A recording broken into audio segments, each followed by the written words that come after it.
and comments. You're watching HLN Now. I'm Yasmin Vossoughian. We have a lot to talk about today. The woman who's become the face of death with dignity has died. Brittany Maynard took her life Saturday in the presence of her family.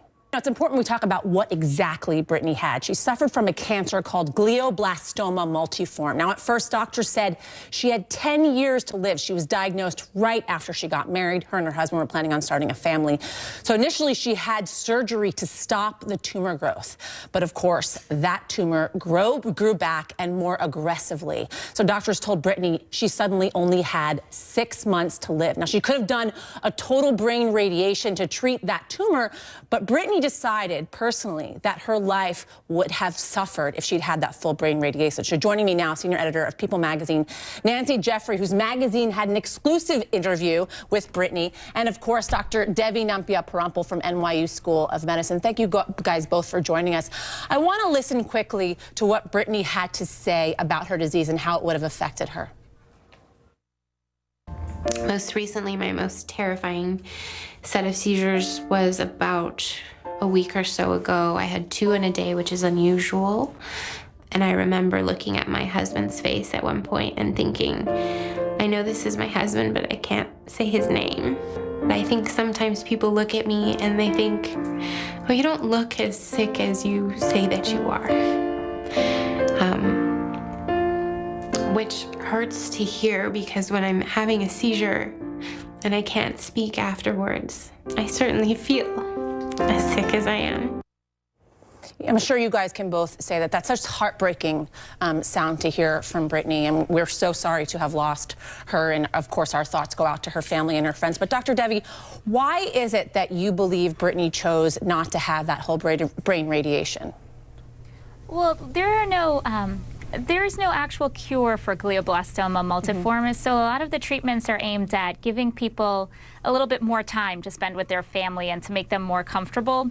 Now, the radiation, the thing about the radiation is it might do that. It's very hard to tell with this type of tumor, but the thing is she might have chosen to skip it because there are a lot of side effects with the radiation. Now, a lot of our treatments, I could just give a little bit more information about, whether we have surgery or chemotherapy or radiation, they're all geared towards trying to manage the symptoms. So for surgery, for example, what you try to do is remove as much of the tumor as possible, but the edges of the tumor, the brain cells can look like normal brain, so it's very hard to get the whole thing out without taking out normal brain. And sometimes when you think you've gotten the whole thing out, you still have a little bit of tumor left inside the brain. So that's one problem there. With chemotherapy, chemo is kind of like poison disguised as food. So a lot of the cells, with cancer, it grows aggressively. So when it sees this sort of food basically appearing, it tries to take as much of it as possible. So because the chemotherapy is actually poison, the cancer cells can die faster. But the thing is, normal cells also want that food. So some of the normal cells die as well. So with each of these options, there can be some problems. So just to be clear, ultimately, if she had gotten that whole brain radiation, it would have never cured her. It would have just been to treat those symptoms. So Nancy, your People magazine actually spoke with Brittany. And what was it like? What was she like? What was her family like? What was her demeanor when you guys sat down with her? When she spoke with us, she was someone who had everything to live for, her life ahead of her, and all of that changed on a dime. And she was presented with a very difficult choice that few of us will ever face. She was someone who loved to live and lived life extremely fully. She traveled all over the world. She volunteered with orphans in Nepal.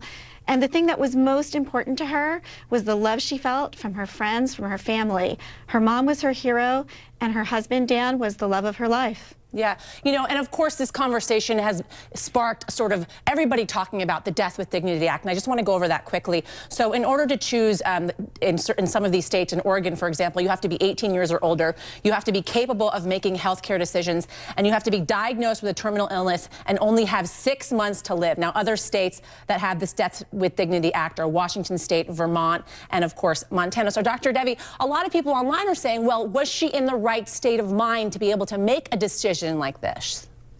Well, they bring up a good point. I mean, sometimes if you have a brain tumor, it can affect how you think and how you perceive things. But at the same time, at least from her videos, it seems that she was aware of the possibilities. So what you want to know is if somebody actually has a realistic idea about, how the tumor might affect them, what their other alternative treatments are and stuff. And so she seemed to have that, and she seemed to understand all of this. So I think she knew what she was doing. I think her legacy really is that she advanced the discussion, at least in terms of talking about end-of-life care. So whether or not people are in support of the Death with Dignity Act, at least they can think about end-of-life issues and what kind of care we can offer these folks. All right, Dr. Devi Nampia-Parampil and Nancy Jeffrey, thank you both so much for joining us. And of course, our thoughts go out to Brittany Maynard's